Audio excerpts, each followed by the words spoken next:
하나님께 속한 자는 이라는 제목으로 오늘 말씀을 나눕니다.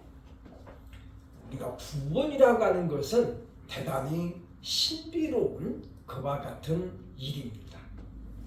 이 구원의 신비를 에베소서 8절로 9절은 이렇게 소개합니다. 같이 봅니다. 시작. 너희는 그 은혜에 인하여 믿음으로 말미암아 구원을 받았으니 이것은 너희에게서 난 것이 아니요 하나님의 선물이라.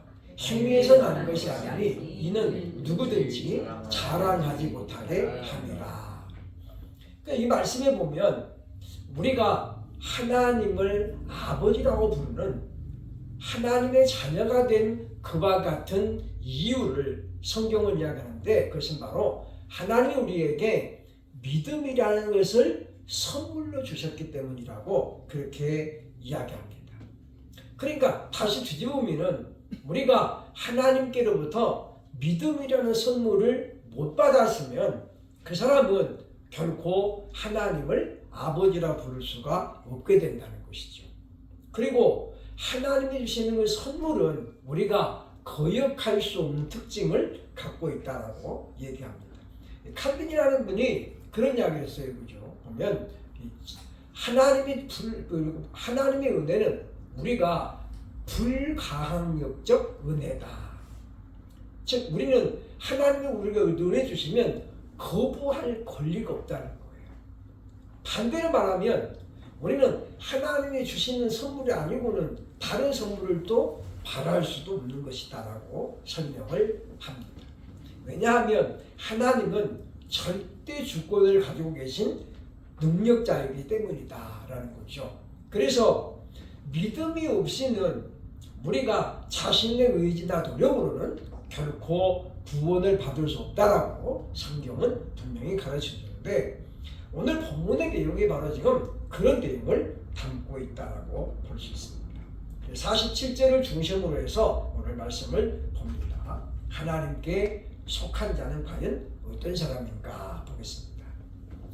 호, 온, 에크, 투, 대우 그 말이죠. 그죠? 호가 뭐뭐하는 자, 그죠? 속한 자죠. 그죠? 그 하나님으로부터 속한 사람은 그 말이죠. 그러니까 하나님께 속한 사람은 그 말이죠. 그 레마타 투 대우, 그 하나님의 말씀을 아프에 듣는다라는 거 듣는다. 여기 지금 레마타가 말씀인데 저게 지금 주관적인 말씀이죠. 로고스는 객관적인 말씀이고 이 객관적인 성경 안에 레마가 들어있어요. 그죠? 그러니까 하나님이 특별히 내게 주시는 말씀을 우리가 레마라고 한다는 거죠. 그러니까 하나님께 속한 자는 성령님이 우리에게 주시는 레마의 말씀을 듣는다는 거예요. 다시 말하면 성령님이 내 안에 계셔서 말씀의 은혜를 받게 만들고 깨닫게 해주신다라고 하는 거예요. 뒤에 설명 다시 하겠습니다. 디아 투투 그 말이죠. 무엇을 인하여 그 말이죠. 휘메이스 우크 아프에테 그 말인데, 그러니까 너희들이 듣지 않는 것은 그 말이죠. 않는 이유는 너희가 듣지 않는 것은 뭐냐면 호티 때문이라 그 말이죠. 에크 투 대우, 그 하나님으로부터 우크 에스테, 우크가 부정사예요. 그죠? 그러니까 속하지 않았기 때문이라. 그러니까 지금 예수님은 47절에 뭘 이야기하냐면 하나님께 속한 자는 하나님의 말씀을 듣는데 너희가 지금 듣지 않는 건 뭐냐면 하나님께 속하지 않았기 때문이라는 거예요. 그러니까 이 말씀의 의미를 조금 설명을 할 것입니다. 본문에서 예수님은 지금 다수 유대인들의 특징을 강조하고 있죠. 그래서 첫째 뭐냐면 그들이 하나님께 속한 자가 아니라는 거예요. 이 말은 하나님의 지명을, 선택을 받지 못했다라고 볼 수 있습니다. 이사야 43장 1절 봅니다. 시작. 야곱아 너를 창조하신 여호와께서 지금 말씀하시느니라. 이스라엘아 너를 지으신 이가 말씀하시느니라. 너는 두려워하지 말라. 내가 너를 구속하였고 내가 너를 지명하여 불렀나니 너는 내 것이라. 여기 보면 내가 너를 구속하였고 그리고 내가 너를 지명하여 불렀다. 그러니까 하나님께서 모든 유대인들을 다 부르시는 건 아니란 말이죠. 그죠? 그러니까 그 중에 일부를 어느 정도는 모르지만은 바로 하나님께서 내가 너를 구속하였고 내가 너를 지명하여 불렀다. 그래서 이사야를 하나님이 지금 하나님이 지명하신 것처럼 지금도 마찬가지라는 거예요. 그래서 하나님께서는 이와 같이 지명하여 부르신 자에게 하나님의 말씀을 주신다라고 그렇게 보면 된다라고 하는 것입니다.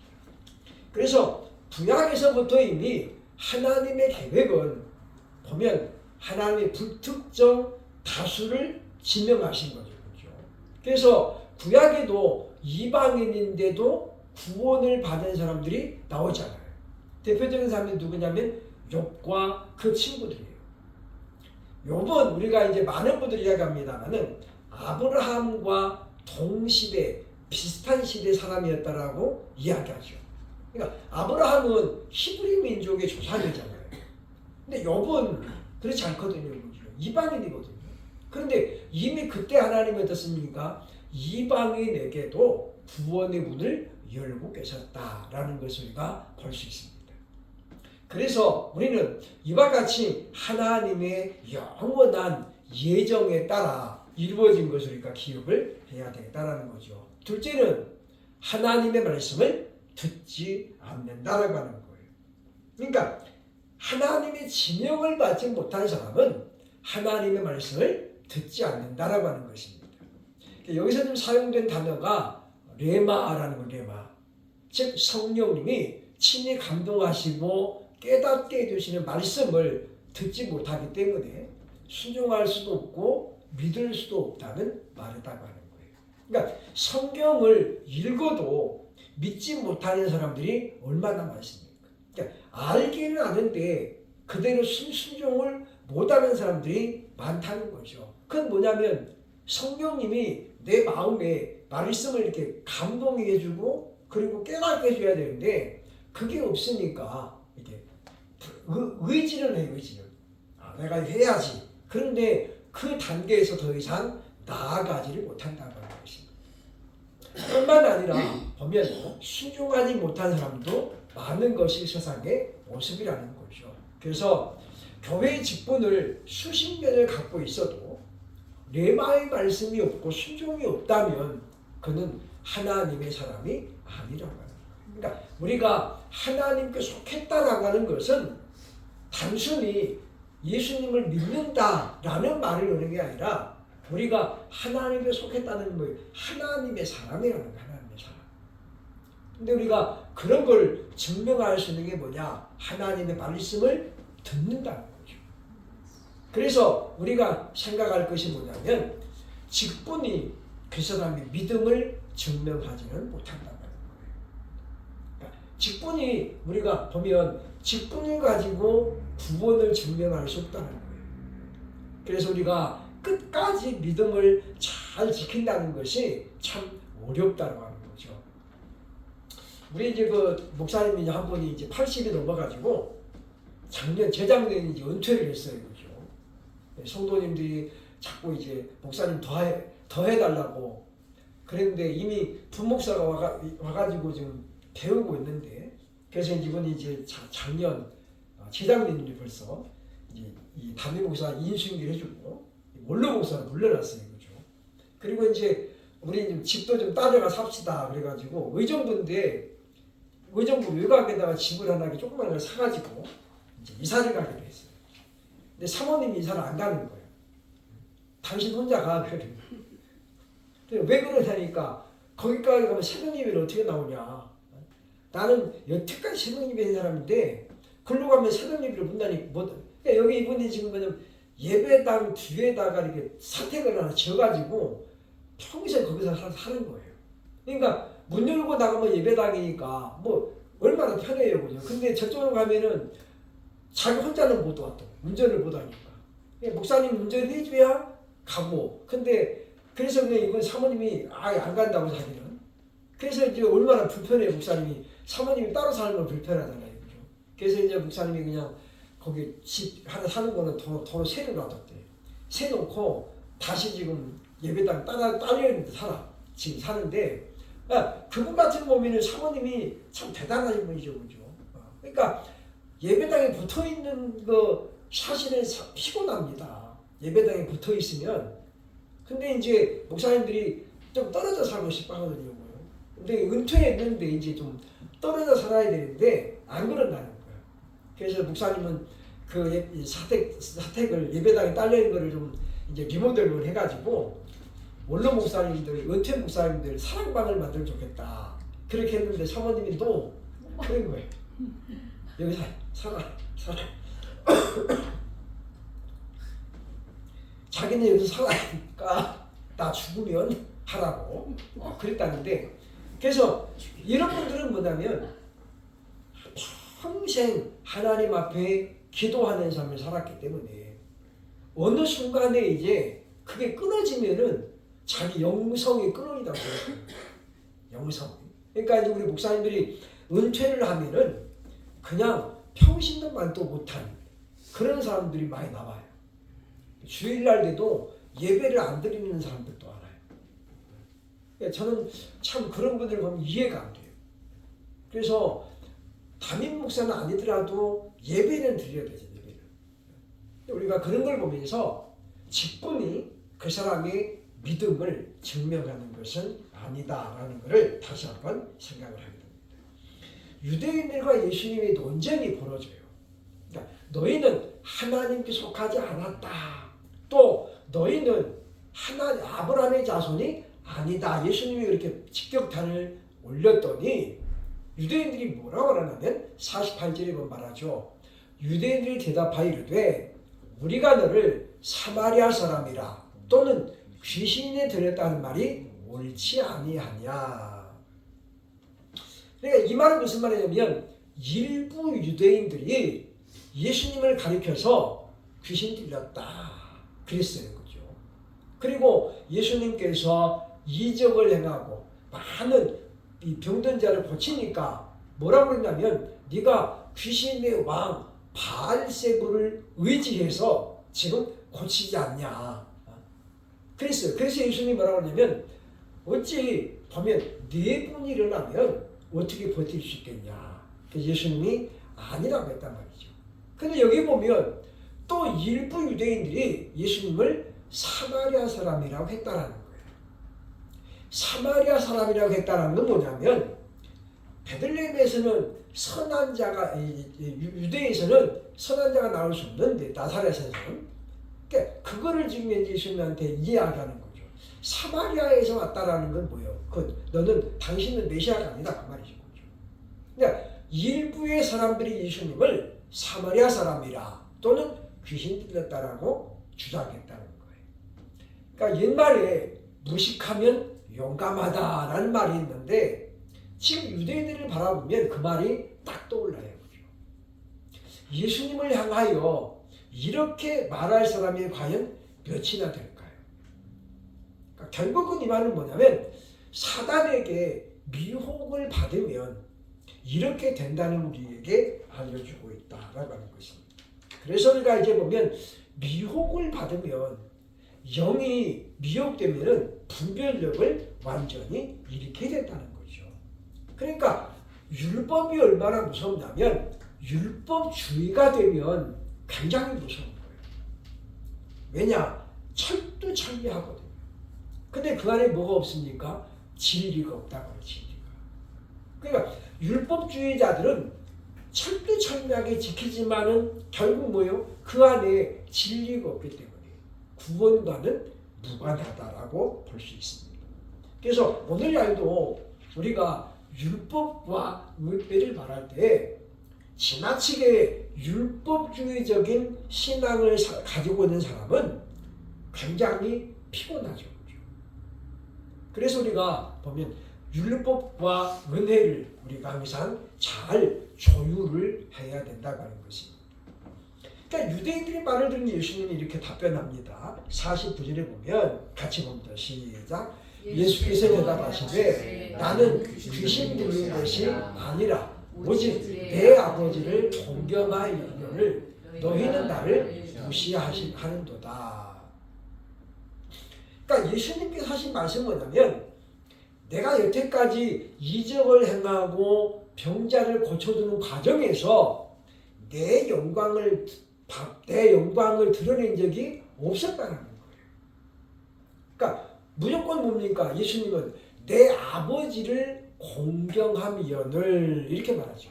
그러니까 예수께서 하시는 일은 항상 뭐예요? 하나님을 위한 일이에요. 하나님께 영광을 돌리는 그런 일을 추구했다라는 걸 지금 우리에게 보여주고 있다는 거죠. 그런데 너희는 나를 무시하는도다. 그러니까 나중에 예수님 그런 말 하잖아요. 그죠?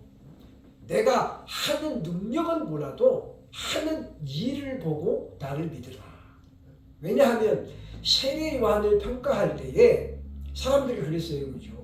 요한이 무슨 이적과 계산을 행한 것은 없었지만은 오실 예수님에 대해서 말한 것은 다 맞았다. 그렇게 이야기했잖아요.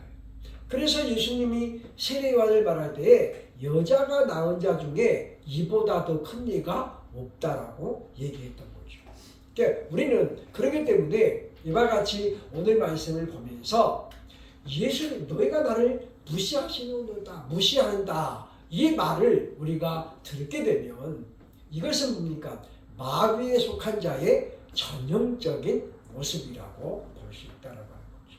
그래서 예수님은 뭡니까? 너희 아버지는 마귀다. 아브라함이 아니고 너희 아버지는 마귀라고 설명을 했던 거죠. 말씀을 멸시하고 그리스도를 무시하는 사람의 기도는 하나님께서도 듣지 않으신다고 하는 거예요. 잠언 28장 9절 보겠습니다. 시작. 사람이 귀를 돌려 율법을 듣지 아니하면 그의 기도도 가증하니라. 그러니까 여기서 율법이 뭐예요? 말씀이죠, 말씀. 말씀을 듣지 아니하면 그의 기도도 가증하니라. 그러니까 지금 이들이 예수님을 무시하면서 그들이 하나님 앞에 기도한다고 한들 그 기도가 하나님께 상달되겠냐 그 말이에요. 그래서 50절에 주님 말씀하죠. 나는 내 영광을 구하지 아니하나 구하고 판단하시는 이가 계시니라. 그분이 누구냐면 아버지라는 거예요. 아버지. 그래서 예수님은 처음부터 계속해서 뭐예요? 아버지의 영광을 돌리는 존재였음을 우리에게 알려주고 있다는 하는 것입니다. 그러므로 우리는 오늘날 우리들도 바로 하나님께 영광을 돌리는 그런 삶을 살아야 된다라고 하는 것입니다. 우리에게 하나님이 직분을 맡겨주시고 그리고 우리로 하여금 일할 수 있는 기회를 주신 건 뭐냐면 그건 내 명예를 위하는 게 아니에요. 하나님께 우리가 영광을 돌리는 삶을 살면 그 명예는 따라오게 되어 있어요.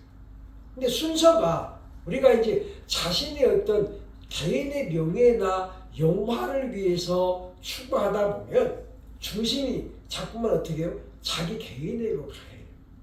그래서 하나님이 원하는 게 무엇인가? 예수님이라면 어떻게 할 것인가? 이런 판단력을 못한다는 거예요. 그래서 예수님은 항상 뭡니까? 내 원대로 마옵시고 아버지 원대로 하옵소서. 그러니까 우리가 구약의 인물들을 바라보면서 공통점을 느끼잖아요. 그러니까 예수 그리스도를 모형으로 하는 인물들이 구약 성경에 많이 나오잖아요. 그렇죠? 근데 다윗 같은 경우도 그 중에 하나 모델이잖아요. 그렇죠? 그러니까 다윗은 하나님의 영광을 먼저 생각하는.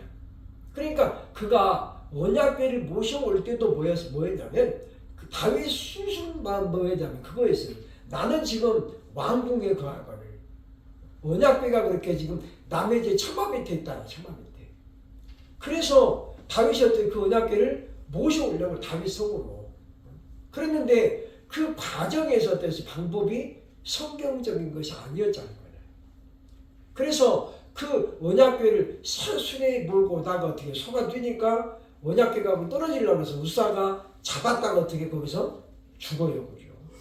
근데 거기서 보면 분명히 다윗이 방법이 틀렸거든요. 그런데 그건 왜냐하면 오랫동안 언약궤가 이동하지 않았어요.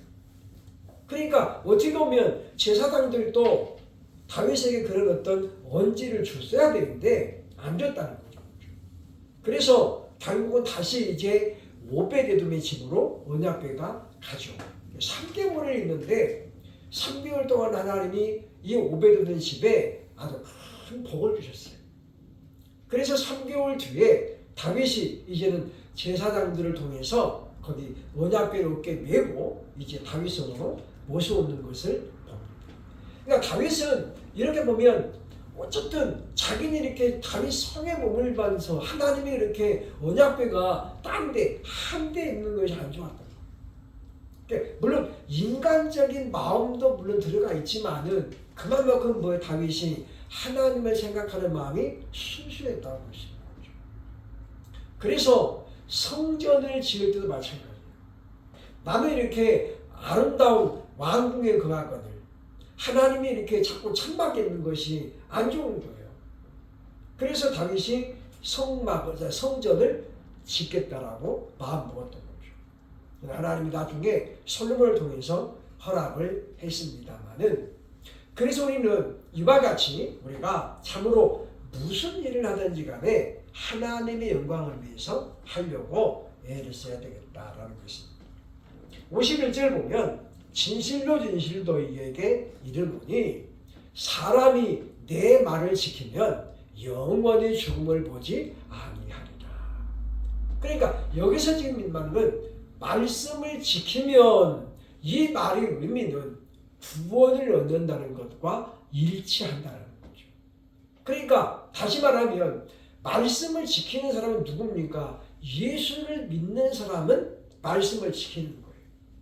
그러니까 예수님을 믿지 않는 사람의 말씀을 듣기는 들어도 말씀에 대한 순종이 없게 된다는 거죠. 그래서 지금 예수님이 뭐냐면 내 말을 지키면 영원히 죽음을 보지 않는다. 그러니까 우리가 하나님 말씀을 읽고 듣는 목적이 뭐냐? 지키려고 하는 거예요. 지키려고. 그래서 누가복음에서 보면 말씀을 지키는 자가 복이 있다라고 설명을 하고 있다고 하는 것입니다. 그래서 우리가 하나님의 말씀은 믿음이 없이는 지킬 수가 없어요. 그래서 이번에서 말하잖아요. 우리가 보면 믿음이 없이는 하나님을 기쁘시게 할 수 없다. 결국은 하나님께서 기뻐하는 게 뭐냐면 우리의 순종이라는 거예요. 순종. 그러니까 우리가 하나님 말씀을 듣고 그리고 그 말씀을 우리가 순종하면 하나님은 기뻐하신다는 거예요. 그래서 하나님은 지금도 그렇게 하나님을 기쁘시게 하는 사람을 찾고 있다라고 하는 것입니다. 그래서 이 믿음을 우리에게 선물로 주신 우리 하나님 우리는 다만 감사해야 된다는 거죠. 그러니까 우리가 그 감사의 마음이 넘칠 때 우리는 봉사도 할 수 있고 헌신도 할 수 있고 나아가서 충성할 수 있다는 거예요. 그래서 바울이 오전에 봤습니다마는 부활에 대한 소망을 가진 자는 그 부활에 대한 소망 때문에 지금 현재 상태를 위해서 좌절하지 않는다는 거예요.